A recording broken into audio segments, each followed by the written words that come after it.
আমরা এবার ফটোশপের ফিল্টার মেনুর সাথে পরিচিত হব। ফটোশপে ইমেজে বিভিন্ন ধরনের ইফেক্ট এবং বিভিন্ন ধরনের ট্রান্সফরমেশনের জন্য এই ফিল্টার মেনু ব্যবহৃত হয়। আমরা এই ফিল্টার মেনুতে বেশ কিছু সাবমেনু দেখতে পাচ্ছি। তার মধ্যে এখানে একটি গ্রুপ রয়েছে যেখানে এর ফিল্টারগুলো লিস্টেড রয়েছে। আমরা আমাদের পরবর্তী লেসনগুলোতে ধারাবাহিকভাবে এর গুরুত্বপূর্ণ কিছু ফিল্টার আমরা দেখব। প্রথমেই আমরা যে ফিল্টারটির সাথে পরিচিত হবে সেটি হচ্ছে আর্টিস্টিক গ্রুপের কালার্ড পেন্সিল। আমরা আমাদের ছবিটি কেমন সেটি এই মুহূর্তে দেখতে পাচ্ছি এবং আমরা এবার কালার পেন্সিল ইফেক্টটি নির্বাচন করছি। এখন যদি আমরা আমাদের ছবিটি লক্ষ্য করি, আমরা দেখব আমাদের ছবিটি অনেকটা আঁকা ছবির মতো হয়ে গেছে এবং সেটি কালার পেন্সিল দিয়ে, এবং পেন্সিলের বিভিন্ন প্যারামিটার সেটিংয়ের মাধ্যমে আমরা এই আঁকাকে আমাদের মনোপুত করে নিতে পারি। আমাদের পেন্সিলের প্রেশার কেমন হবে, পেন্সিলের হোয়াইট কেমন হবে, পেপারের উজ্জ্বলতা কী হবে, এগুলো সব আমরা এখান থেকে নির্বাচন করে কাজ করতে পারি। লক্ষ্য করুন আমাদের ছবিটি যা ছিল, এখন আমি এই ইফেক্টটি প্রয়োগ করলে আমার ছবিটি কালার পেন্সিল যে ইফেক্টটি আছে বা ফিল্টারটি আছে এটি প্রয়োগ হলো। আমরা অল্টার কন্ট্রোল জেড চেপে আমরা আন্ডু করছি এবং আমরা পরবর্তী আরেকটি আর্টিস্টিক ইফেক্ট দেখব, সেটি হচ্ছে কাট আউট। আমরা কাটআউটের এর লেভেল পরিবর্তনের মাধ্যমে এখান থেকে বিভিন্ন কালার রেঞ্জের অংশ কাট আউট করতে পারি এবং ইমেজকে আরও কিছুটা সিম্পলিফাইড করতে পারি, অর্থাৎ রিয়েল ছবিকে কিছুটা আর্টিস্টিক এভাবে আমরা করে ফেলতে পারি, যেটা মনে হবে আঁকা ছবি। আমরা এবার আরেকটি ফিল্টারের সাথে পরিচিত হই, সেটা হচ্ছে আর্টিস্টিকের ড্রাই ব্রাশ। লক্ষ্য করুন ছবিটি ড্রাই ব্রাশ দিয়ে রিপ্রেজেন্ট হচ্ছে। ড্রাই ব্রাশে এই ছবিটি আঁকলে যেরকম হতো ঠিক অনেকটা সেভাবেই এটি রিপ্রেজেন্ট হচ্ছে। আমরা ওকে বাটন দিলে আমাদের ইফেক্টটি প্রয়োগ হবে, আর ক্যান্সেল যদি আমরা দিই তাহলে এই ইফেক্টটি প্রয়োগ হবে না। আমরা এবার ফিল্ম গ্রেইন, এটিও একটি গুরুত্বপূর্ণ ইফেক্ট।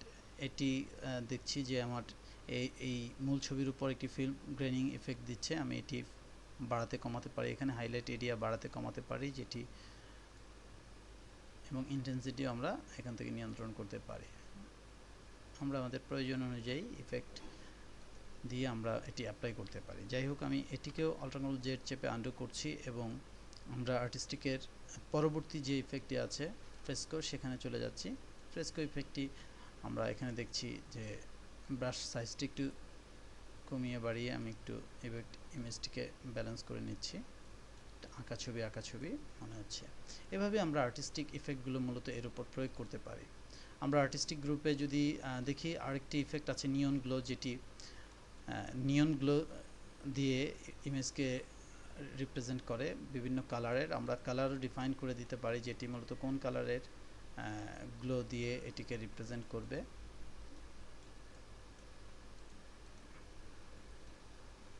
এখান থেকে গ্লো সাইজ এবং গ্লোর ব্রাইটনেস আমরা ডিফাইন করে দিতে পারি। আমরা এবার আর্টিস্টিকের আরেকটি ইফেক্ট দেখব, স্পঞ্জ নামে এখানে একটি ইফেক্ট রয়েছে। স্পঞ্জ দিয়ে যে ড্রয়িং করা হয়, সেই স্পঞ্জ ড্রয়িংয়ের ক্ষেত্রে এটি কেমন আসবে সেই ইফেক্টটি আমরা এখান থেকে দেখে নিতে পারছি। এভাবে করে আর্টিস্টিকের বিভিন্ন ইফেক্টকে আমরা ওয়াটার কালার দিয়ে এটিকে রিপ্রেজেন্ট করলে কেমন আসবে আমরা এখানে তা দেখতে পাচ্ছি। যারা মূলত ছবি আঁকাআঁকির সাথে জড়িত, যারা চিত্রশিল্পী, তাদের জন্য এই ইফেক্টগুলো অত্যন্ত গুরুত্বপূর্ণ ভূমিকা পালন করে এবং তারা এর গুরুত্বটা খুব ভালোই জানেন যে কিভাবে আমরা এক কালার মোড থেকে, অর্থাৎ এক কালার পেন্সিল থেকে আমরা আর্টিস্টিকলি এটি আরেকটা ব্রাশ বা আরেকটা পেন্সিলের টোনে কীভাবে আমরা ইমেজকে পরিবর্তন করতে পারি, এবং এই কাজটি ম্যানুয়ালি করা আসলেই সম্ভব না, কেবলমাত্র কম্পিউটারের সুবাদেই আমরা এই ধরনের কাজ দেখতে পাচ্ছি। আমরা এবার যে ইফেক্টটি দেখছি এটি মূলত আন্ডার পেইন্টিং ইফেক্ট। এটিও দেখেন ছবিকে ক্রিয়েটিভলি কতটা সুন্দর করে দিচ্ছে। এভাবে আমরা আমাদের যে ফিল্টার সেটি আমরা আমাদের ইমেজের উপর প্রয়োগ করে ইমেজকে আকর্ষণীয় করে তুলতে পারি।